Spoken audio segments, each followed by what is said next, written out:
There he is, Bernard Madoff at a party earlier this year. Charity events. Oh, yes, Mr. Madoff. May I kiss your behind, Mr. Madoff? Oh, yes, Mr. Madoff. May I kiss your ring, Mr. Madoff? Oh, yes, Mr. Madoff. Your limousine will be here in a minute, Mr. Madoff. Yes, Mr. Madoff. Your Gulfstream is awaiting. Yes, Mr. Madoff. Your yacht in the Bahamas is awaiting with the crew. Yes, Mr. Madoff. Never heard no in his life. I'd have him clean toilets in Haiti for the rest of his natural life. If what he is accused of having done is true, all of his assets onto the third generation. Don't tell me about the granddaughter at Brown, that she didn't know anything about it. I don't want to hear about their children and their grandchildren. Put them all to work cleaning toilets in Haiti.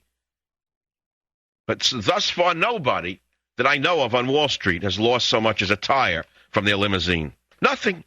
This will go on for years. And eventually you'll find out most of them will walk away like nothing happened. Why?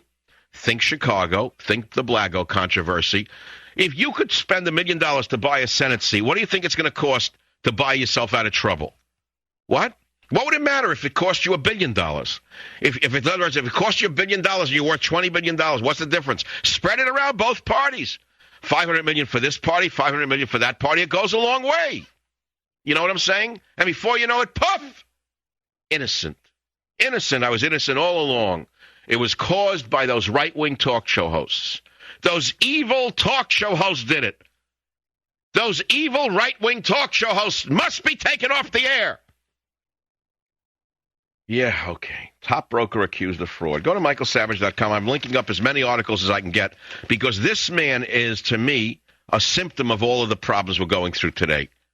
Looked up to, yes, Mr. Madoff. Sure, Mr. Madoff. Yes, sir, Mr. Madoff. Yes, sir. Right away, sir. Best restaurants, Mr. Madoff. Yeah, Mr. Madoff.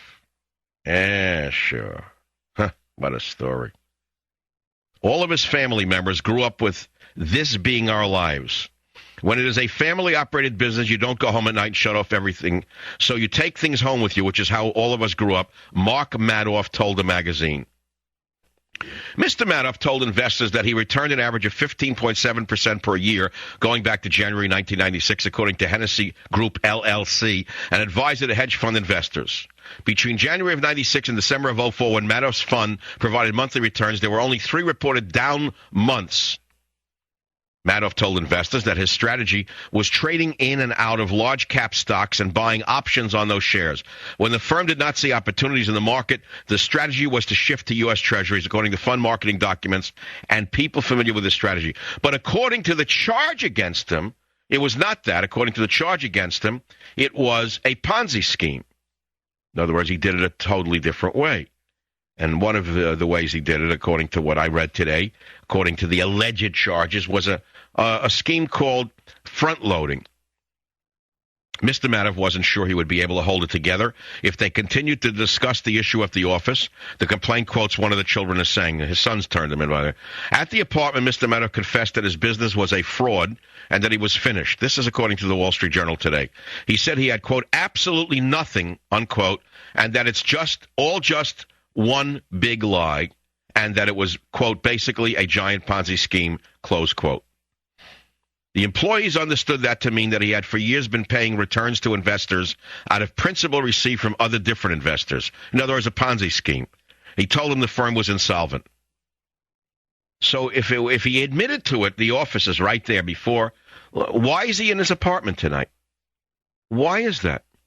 Mr. Madoff started his firm with $5,000 saved from a lifeguard job at Rockaway Beach in Queens and a job installing underground sprinkler systems, according to a report in a trade magazine, Wall Street Technology. Isn't that nice? Mark the Magic Match Boy, from rags to riches. Isn't that sweet? Toilets in Haiti. Toilets in Haiti upon you. A pox upon you if you're guilty. A pox upon you what you did to this country. You filth, you. Phew on you. Filth like you. The whole country is rotten from like a cancer cell. The whole country, wherever you turn.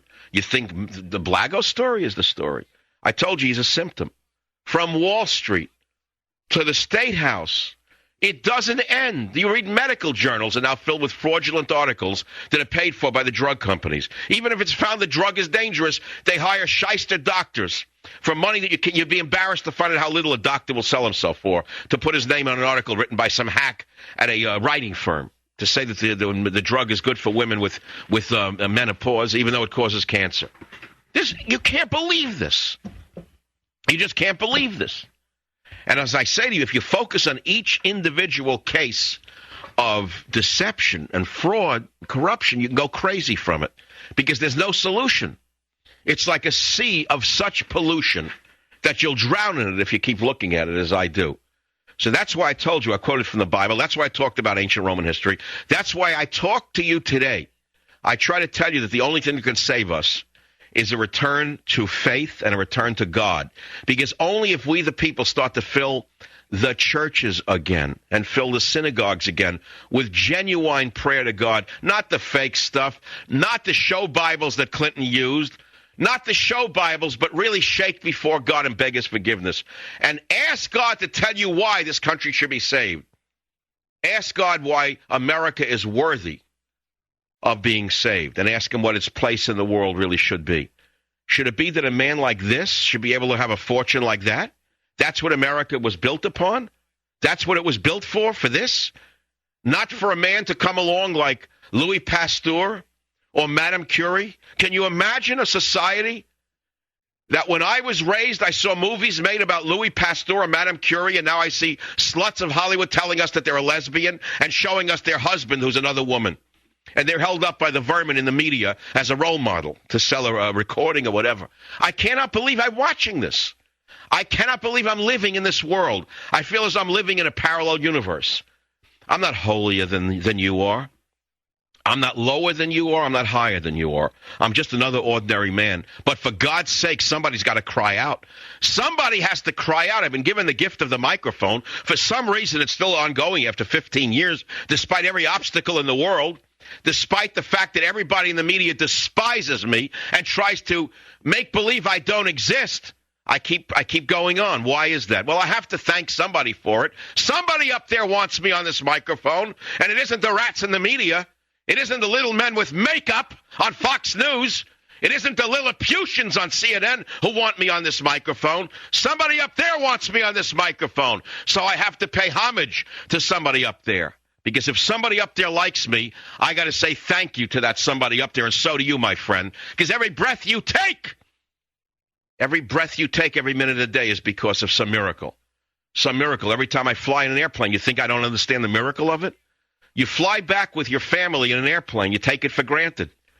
But did you ever close your eyes and think about what that is? What a miracle it is, the world we're living in? Do you understand the miracle of sight and vision when you see blind children? Do you know what it is to be able to see? Do you understand what a miracle it is that you can see? But what do you see with your eyes? What do you use your eyes for? To see the garbage that the sickest minds of our generation produce in the San Fernando Valley? To see the filth that these people create in Hollywood? That's what God gave you the power of sight for? To see this filth? One lesbian after another, one homosexual after another, one drug addict to distort your soul even further? There's more to come, and I'll do it another day. In the meantime, I'm going to take a break. Savage. Hartford, Connecticut. Steve, quickly go ahead. You're on the Savage Nation. Let me tell you something right now. I have never heard you sound better than tonight. You're like a frickin' professor. I'm listening, and I was getting my skin was just shaking. I cannot. You've got it exactly right. I don't mean right. I mean exactly right. And it truly was like being in a college classroom listening to Professor. Unbelievable. If ever there was an argument for cloning, Michael, you are it. I think your monologue tonight should be read in every church and house of worship in the country, and in Congress and the House of Representatives. And people need to speak up and call their politicians regularly. You're my hero. With God's will and your listenership, I, Michael Savage, shall return.